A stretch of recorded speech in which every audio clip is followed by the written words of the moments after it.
The story of a church. And what's cool about this story is that I think in it you will find connections to your own story.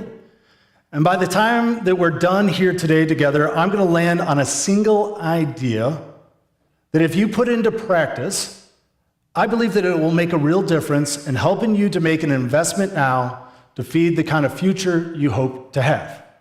So let's jump right into this story. In 1962, there was two churches. One was Second United Church of Christ. The other one was Trinity United Church of Christ. And Second United Church of Christ, it was located up in the Fountain Square area, and it had considerable resources, but most of its membership had grown older.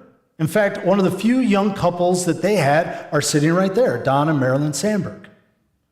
Trinity actually had quite a few people, but what it lacked was resources. And both churches understood that if they didn't make some courageous changes, their ability to connect with the next generation was probably going to be compromised. And so these two churches did something quite courageous, something quite bold. They decided to close both of their churches and plant a church, which is our church, Faith United Church of Christ. Now, Faith doesn't have a building in this little diagram because it started without a building. In fact, it started without a building and it started without a pastor. For almost 2 years, this congregation, this gathering of Jesus followers, this church, met without a building and had no pastor. But eventually, they found a building, and when they got this space, they planted that tree right out there on the island because it's a reminder of the fact that when they were without a building, that they worshiped under a big maple tree for almost a year. So that tree is a reminder of those early beginnings, that passion, that drive to plant this new church and reach the next generations. Now, soon they started looking for a pastor, and they found this guy from St. Louis who was pastoring a pretty big church, and they brought him here, and he preached a trial sermon. He had a tryout, and the congregation voted, and almost unanimously, they voted in favor of bringing this minister to be the first pastor of this new church plant. And they told him, hey, we want you to be our pastor. And they brought him up in front of the congregation, and he stepped in front of this group of people, and he declined the offer. He said, I do not want to be the pastor here. Now, for a lot of people, for a lot of churches, that sort of blow early on would be enough to just devastate the community, to drive them apart and just kind of end this project, which was Faith United Church of Christ. But this community grew stronger together. In fact, I'm reminded of the words of another church planter, the Apostle Paul, who faced all sorts of challenges in his ministry, and he said that we take pride in our problems. You take pride in your problems? Yeah, we take pride in our problems. Why would you do that? Because we know that trouble produces endurance, and endurance produces character, and character produces hope. People of high character have a high level of hope. So if there's one thing that I want you to know about the founding of this church, about its original DNA, it's this. Faith UCC was founded on unity and resiliency. Unity, these two churches, these two very different groups of people came together to unify for a single purpose, and then when they faced adversity, they were resilient. They were able to get back up and keep at it. So eventually, Faith got their first pastor. His name is Don Lehman. He pastored for 9 years, and things went pretty good under Don's time here as pastor. The church was growing. And then another Don came here, and he's sitting right back there, that handsome fellow. And under Don Christman's time here, the church really began to grow strong. In fact, there was a point, if you showed up on an Easter or a Christmas and you didn't come early, you were going to be sitting out in the lobby. That's how packed this place was. And Don led with powerful preaching. He empowered others to get involved and to live into the call on their lives, and things went really, really well. But every season has its end, and in 1983, Don left, and Bruce Fisher became the next pastor. Now, it's during Bruce's time that we have some of the earliest statistics in terms of average church attendance and the financial balance. And so in 1988, Bruce with Bruce Fisher, there was an average of 197 people on any given Sunday in this sanctuary. It's more than double what we have now. We average just about 70 people on a Sunday for this year. And the ending balance was $61,000, which I tend to think that there was probably a special gift that year, but for the next decade, the financial outlook looks pretty good. But then attendance starts to decline.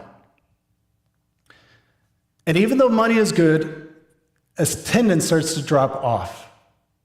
And the question is, why would attendance drop off? Why would we be in this situation? And the first thing to think about is, was it the leadership at the time? Was it the pastor or the other leaders? Because any good leader is going to reflect first and foremost on what they've done. Were we the right people for the time? Did we make the right decisions? Another factor to weigh in that's totally relevant is that during the same time of decline in attendance, the overall engagement in churches across the board, Catholics, non-denominational, mainline churches, Methodists, all across the board, you see a decline in attendance and a decline in church health. It's been going on for like 35 years. And that's important. We've talked about that here before. We'll talk about it again. But the thing about that is that I've often seen that to be used as a crutch, as kind of an excuse for churches declining.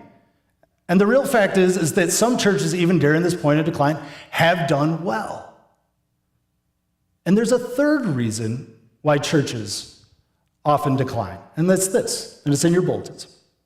So this is out of a book called Unstuck Churches, and this is the life cycle of a church.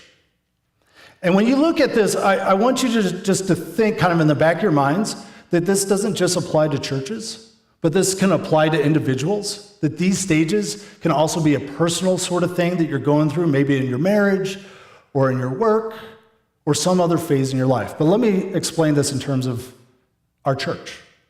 So it began with the launch in 1962, and things are risky, and there's not as much financial resources, but there's energy and there's passion. And then it moves into a stage of momentum growth, and that stage of momentum growth was probably during Don Lehman's time. And then eventually it goes into a stage of strategic growth. And that stage of strategic growth is when there's like organization and plans, and I definitely think that was happening during Don Chrisman's time. Some of you are familiar with the blue binders that have the faith logo on it. That seems like kind of a small thing, but actually it really just shows the amount of detail that Don Chrisman and the other leaders at the time brought to the church. And eventually it goes into a period of sustained health. And that's when a church is functioning at its highest level. When people's lives are being changed, when you're connecting with new people, it's making an impact on the community. But eventually, all churches teeter into maintenance mode, the stage of maintenance. Now, why would a church move into the stage of maintenance? It's for a perfectly good reason. Things are so good, if you go back, please. Things are so good in the sustained health that they want to maintain them, right? I mean, why wouldn't you? Lives are being changed. And so you try to maintain what's going on. We do this in our work life. Things are good, and so we just try to kind of keep it as it is. And so maintenance mode is not necessarily a bad thing. It's just a thing that happens to us all. Now, next slide. The problem with the maintenance stage is that the focus begins to move inward. Churches start with an outward focus, trying to reach the community, trying to grow, trying to expand, trying to connect. But once you get to a certain level where the church is full and we got enough going on, we enter into the stage of maintenance and the focus moves inward. And oftentimes we don't really realize it when it's happening because there's so much going on. But if we stay inward, eventually it moves into the preservation stage. So let's talk a little bit about the preservation stage. Next slide. In the preservation stage, you see attendance and finances decline. Methods become more important than mission, like how we do things becomes where the energy is rather than why we're doing them in the first place. There's a pull towards the past, which makes a ton of sense because at this point in preservation stage, some of the best days were in the past. Strong leaders and visionaries tend to leave because they can kind of see where things are going, or strong leaders aren't really supported, so they leave. Power shifts from the pastor to the laity, and then finally, there's a focus on keeping and not reaching. There's a focus on keeping the people we have because we've already lost so many people. It's been painful. And so we don't want to try that, or we don't want to do that because we're worried we might lose some people.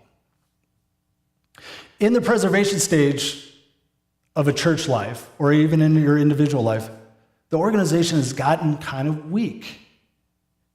And so when a crisis happens, like what happened in 2002, there tends to be a big problem. So in 2002, there was a hire that was made here, and it was not a good fit. The church brought in a pastor that just was not a good fit for the church, and I don't think the church was at its healthiest at that point in time. And what I've been told by people that had experienced that time, that the pastor himself was not a very healthy individual.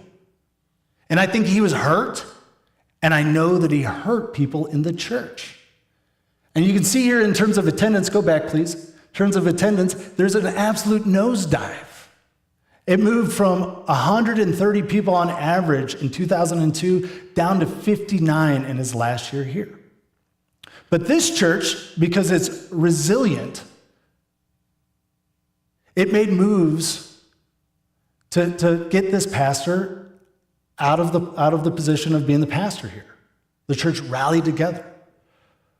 So this is the annual operations balance from 1988 to 2016, and that huge dip with the red arrow next to it, that is during this period when the unhealthy pastor, when that bad relationship came into being. And you see a huge financial dip. Next one. What I want to point out is that during this one period over here on the left, the maintenance stage, that the financial health remained relatively strong. And that's predictable, the maintenance stage for church life, and here's why. Even though there's a decline in the average attendance on a Sunday, the people that stick around tend to be the mature Christians. And mature Christians have discovered the necessity of generosity. They're givers. And so this is one of the reasons why churches don't discover that they've entered into a maintenance stage, is because actually financially, things are okay. But then there's that huge drop, and I think since the early 2000s, our church has been in a preservation stage. Now, I need to say a few things about that. One, I don't think that's necessarily a bad thing. The church was hurt. So it needed a season of recovery and of healing. Second, during the preservation stage and the maintenance stage, this does not mean that good ministry was not happening here. Lives were changed here. Things were happening. During these two stages, this church worked with Habitat for Humanity. This church did a bunch of different things in the community. This church started a food pantry. So good ministry was happening even during these seasons of our decline. But we've been in this preservation mode for a while, and I think that we're ready for a new stage, which is a relaunch. According to Tony Morgan in his book Unstuck, this church consultant that looks at churches who've been in a position like ours, that the thing you do when you get on the right side of the graph here is that you move back to the left and you relaunch. And the first thing to do when you relaunch is you reestablish why the church exists. So why are we here? Why would I want you to come and worship with us and get involved in the church? Why would I ask you to invest in this church financially? Is it to keep the lights on?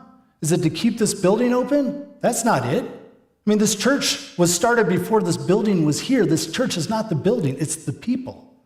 Is it to pay my salary? Well, I like to get paid for sure. We have a baby on the way, but I could do something else. Don't come and be part of this just to pay salaries. That's not why we exist. It's something much simpler than that and something much more profound than that. Faith exists to lead people to a growing relationship with Jesus Christ. It's that simple, but it's that profound. And why is this so important? Well, a relationship with Jesus Christ makes our lives better and makes us better at life. I would tell you from my own experience, and I know that there's several other people here as well, that would tell you that when they grew in their relationship with Jesus, it made their lives better. They became better at forgiving others. They became more courageous. They worried less. They made better choices. They were more generous. It made their lives better. When I started to grow my relationship with Jesus Christ, I was in college, and I was a fraternity boy, and nothing wrong with being in a fraternity. And I like to go out to bars and hang out with my friends. Nothing wrong with that, but I just did too much of it. And my life didn't have a whole lot of purpose behind it. I was just kind of coasting through college. But when I encountered Jesus and I grew in that relationship, it gave my life a sense of calling. I didn't know what it was yet, but I began to understand that my life mattered. I needed to grow and get better at life. And when you get better at life, you become a blessing on those around you. When you're at the top of that arc, that sustained health as an individual, is amazing what God will do through you. He will make your marriage better. He will make your family better, your workplace better. God will pour blessing into your life and through you to others. That's the movement that Jesus started. And so some of us have experienced that, and we want to share that with other people because it makes life better, it makes them better at life, and it impacts the entire community. This is what we're all about. This is why you would invest in this church, because this is our mission. So with that in mind, there's a dynamic that we face, and it's a difficult dynamic. And it's a choice between these two things. Because so far I've talked about the rise of our church and then its decline. And next week I'll share a little bit about some of the deficit issues that we face. We don't want to shy away from those. We need to talk about those. But decline and deficit, it can swallow us up. It can take all of our attention. And then we'll never spend time focused on that calling on our life, which is to lead people. And in your own life, you probably face some sort of decline or deficit, some sort of issue, and there's a tendency for that to swallow you up, and you'll miss out on the thing that God is calling you to that makes life meaningful and powerful right now. So I want to take us to a scripture, Matthew chapter 6. And Matthew chapter 6 is right before Matthew chapter 5, and that's important because we've been talking about Matthew chapter 5 for some time. Because in Matthew chapter 5, you find the what? Anybody know? The Beatitudes, right? The beginning of the Sermon on the Mount, the greatest sermon ever preached, and you should read it for yourself. And if you read through Matthew chapter 5, you'll come to this teaching in chapter 6. Jesus says, the eye is the lamp of the body. Now, he's speaking in metaphor here. He says, therefore, if your eye is healthy, your whole body will be full of light. So what he's saying that if you have the right perspective, if you're looking at the right things, it's going to impact all of you, who you are. But if your eye is bad, your whole body will be full of darkness. Now, some of you know what that's like. There's been a period in your life where your perspective was not good, where you were looking at things maybe in not the healthiest sort of way. And that affected everything around you. And there was darkness. And all you could see was how things were going wrong in your life. And you were facing real wrong things, but it multiplied. If your eye is bad, your whole body will be full of darkness. If then the light in you is darkness, how terrible will that darkness be? Right? So when we have a bad viewpoint, when we have a bad outlook, when we're focused on the wrong things, it's really bad. It's bad on those around us too. So he goes on to say,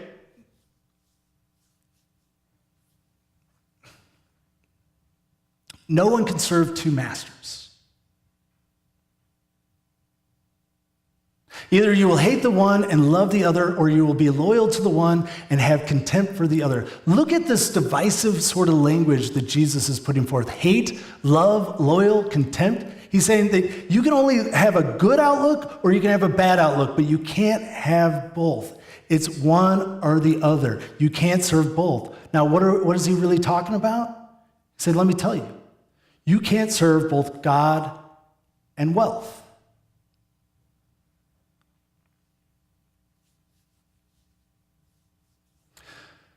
And the reason that Jesus says you can't serve both God and wealth is because financial trouble casts a dark shadow. And that causes us to get stuck. And Jesus goes right to the heart of the matter. Go back, please. Goes right to the heart of the matter when he's talking about this dynamic between wealth and God. And why would he talk about wealth? It's because our wealth, our money, it actually serves some of the purposes that God does. Wealth creates opportunity. Wealth can create security. Wealth can create all sorts of things. It has power to it. And so it competes with God. And there's a tendency in your life and my life to trust God with everything except for our wealth. And then when we get into financial trouble, because we've been depending on our wealth, when we've been focused on that, it has this tendency to just kind of derail everything and cast this dark shadow and put us into real trouble. And then we get stuck. And it's like being in a dark room that you can't get out of. And you're stuck.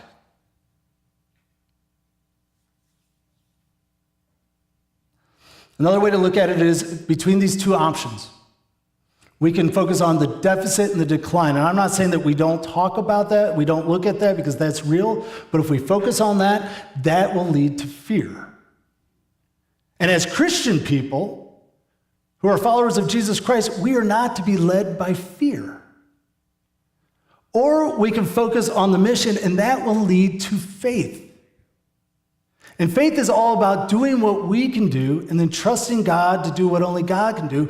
But people who are led by a mission, they take steps into the future. They make investments into the future. And they trust God with the rest. So what can you do to make a difference? What can you do right now?